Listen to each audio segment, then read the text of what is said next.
for what the Lakers need. Now, I don't believe these guys are better. Lonzo Ball, Mike Conley, Kyle Lowry, Malcolm Brogdon. I don't believe these guys are better than Russ as an individual player. But in the team, Chris Paul would be a better fit. Yep. I'm not saying I wouldn't go 3 years, but I believe next year, Chris Paul would be a better fit than Russ. I agree. That's just where I am. Yep. And Skip, I get it. He's an L.A. native. Russ plays hard. But Russ can only play his way. Remember, he wanted out of Houston. He says, I got to get back to playing Russ. Well, now if he's going to, like James Harden. James Harden played a particular way in Houston, but he got with 2 other superstars and says, you know, I can no longer play that way. He bought into a system. The question is, could Russ buy into a system, or is Russ the system? Yep. That's my only point. I think he's a phenomenal. He plays hard. He doesn't shortchange it. He and Giannis might be the 2 hardest players on a nightly basis, and you'll find in the NBA. But for what the Lakers need, Skip, look, people like shooting.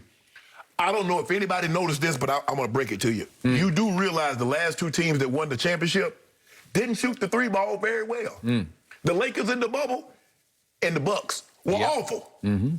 So there's no, you got to shoot 3. You got to shoot 3. No.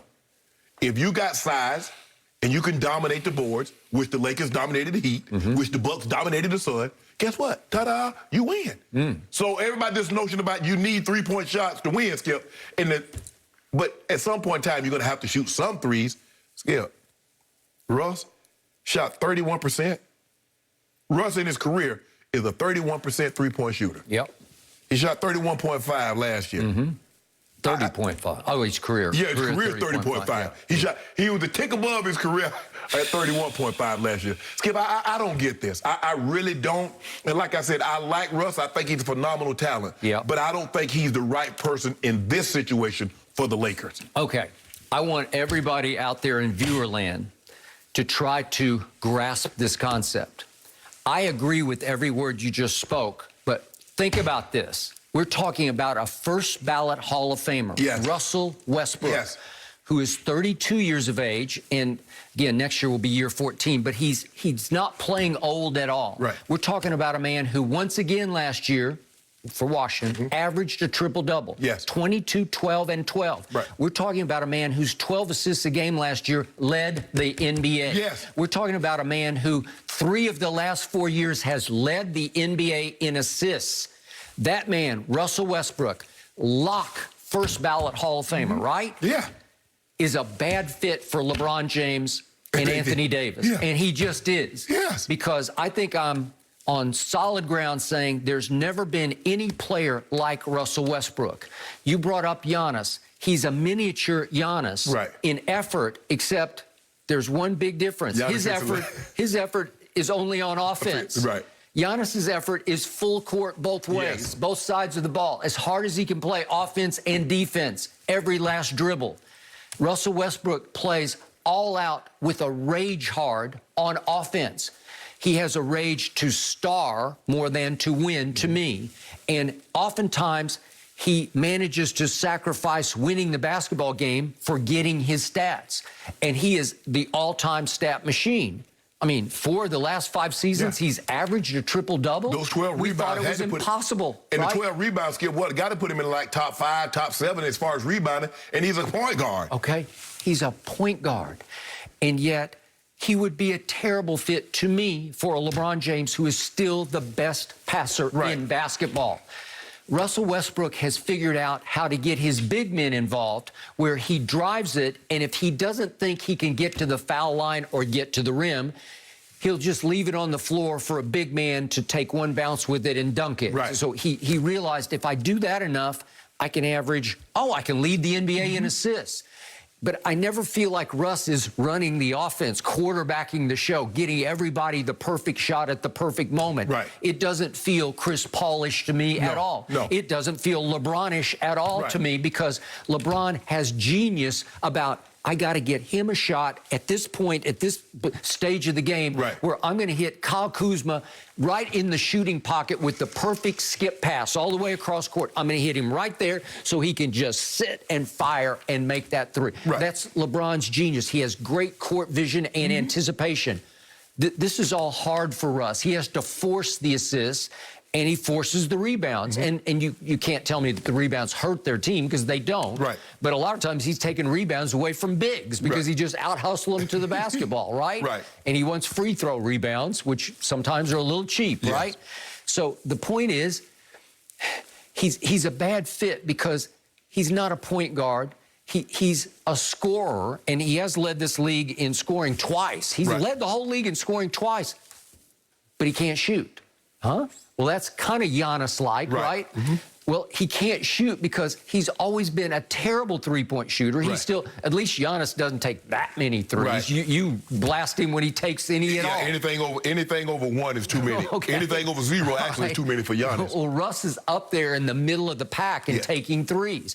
But to your point, last year he averaged a triple-double and shot 32% from three.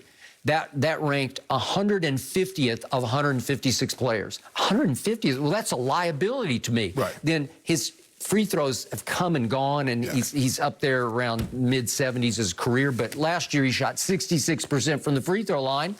Well, that won't work. If you're the point guard and you're getting to the line so many times, that ranked 103rd of 110 free throw shooters. So look at this.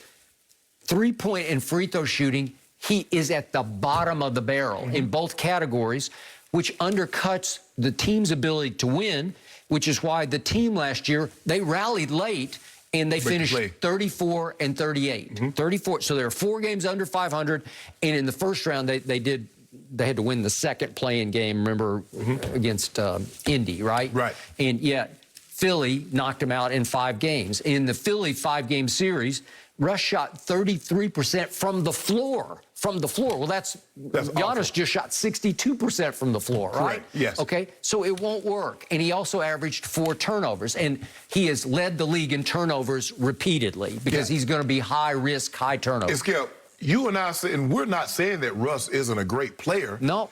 I give in. He's a first ballot Hall of Famer just on stat achievements. But I believe there are better fits. I believe Mike Conley is a much better fit. I totally agree. Kyle Lowry is a much better fit. Brogdon or Lonzo Ball, Chris Paul, obviously Chris Paul, we know Chris Paul. Chris Paul is a fit anywhere. Yep, he is. Those are better fits. He has clashed with his fellow stars, Blake Griffin, James Harden. Right. He wouldn't obviously clash with LeBron because they're very close. And they play, their games are very similar. They like to control the pace of the game. But I just believe there are better fits for LeBron and AD to get them to ultimately where they want to be. I just don't think the Russ is a great fit for the Lakers. Well, obviously not, because he demands the basketball. He's going to be high usage rate. He's always close to, he's always top 3, and he might be top 1 in how much time he's got the ball in his hands. And then why did Kevin Durant say, I can't do this with Russell Westbrook? Why did he join forces with the Golden State Warriors after they had the Warriors down 3 games to 1? I told you, I know this firsthand from a source very close to Kevin. He decided, I'm going into year 10 next year, that was his first year in Golden State. I can't win a championship with Russ as my primary decision maker, because Russ is going to dribble the ball up the floor, and it's going to be his choice. Am I going to go, or am I going to just flip it over to you standing over here on the wing and let you try to create a shot, right? And in the end, Russ is, he's like got that bull in China shop mentality. I got the ball. I see the basket. I'm going to go. I'm just going to go. I'm going to run through that brick wall and that brick wall. You can set all the brick walls you want for me. I'm going to get to the rim, or I'll get to the free throw line. I'm going to do it my way. I've never seen a player so self-absorbed, playing with rage to achieve these triple-double stats. He's a stat machine, but I'm not sure it contributes to winning, because I've never considered him a winning type player. I just think the thing is, Mike Conley might be the second best fit behind Chris Paul. Of a guard that they can get. A guy that can handle, a guy that can, play in the pick and roll, a guy that can run the offense. Dennis Schroeder was a miniature Russ to me. He has got that same kind of mentality, right? Where he's shoot first, think first, score first, and again, Russ doesn't have an inflated, Russ